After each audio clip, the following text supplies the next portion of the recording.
What's up, everybody? Just wrapping up here, final regular season Elite Series event of the year here on Lake Tenkiller. We were originally supposed to go to Fort Gibson, ended up on Tenkiller. You know, this is the one we had to make up from earlier in the year because they had flooding in this part of the country and all that kind of thing. So, you know, coming here, I was kind of in a unique position. I was in 10th in AOY.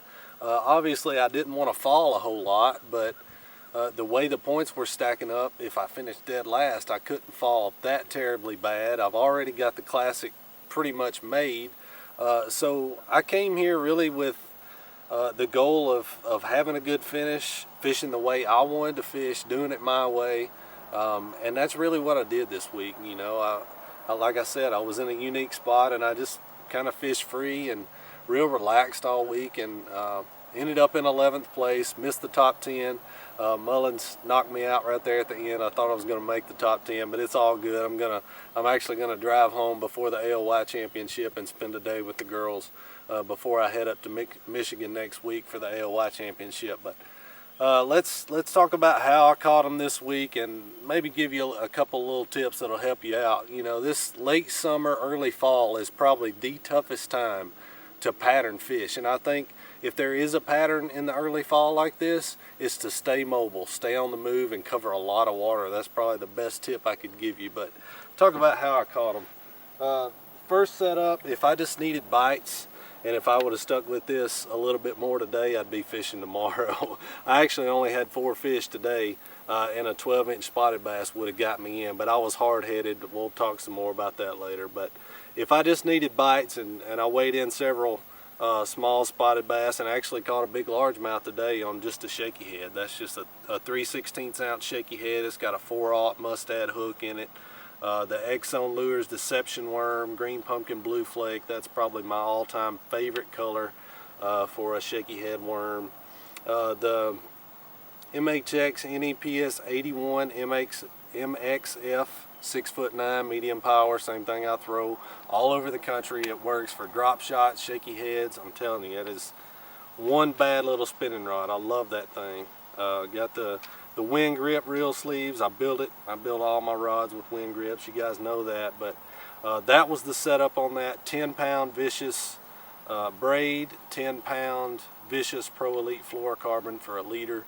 And fishing that on bluffier type stuff, steeper stuff, where you would think a spotted bass would be this time of the year.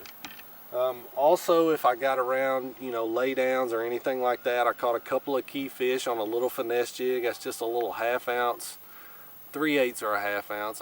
It doesn't really matter. 3/8 or a 1/2 ounce ball head jig. I'm not even sure who makes that one. I think it might be that the War Eagle heavy cover finesse jig.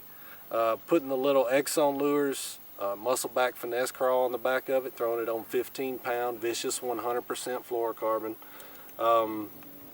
The NEPS 86 HF on that one, 7.2 heavy, 8-to-1 reel, got wind grips on here, the wind grip reel sleeves.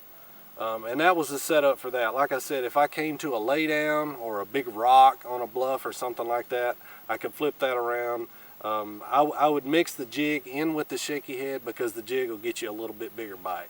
That's why I was doing that, and that's just a good setup to get you some bites. Big player for me always is this time of year. You can cover a ton of water with this thing. Was a Whopper Plopper. That's a Whopper Plopper 130. I notice a lot of guys throwing the 110 this week. I just go for the 130, man. We had a 16-inch size limit this week.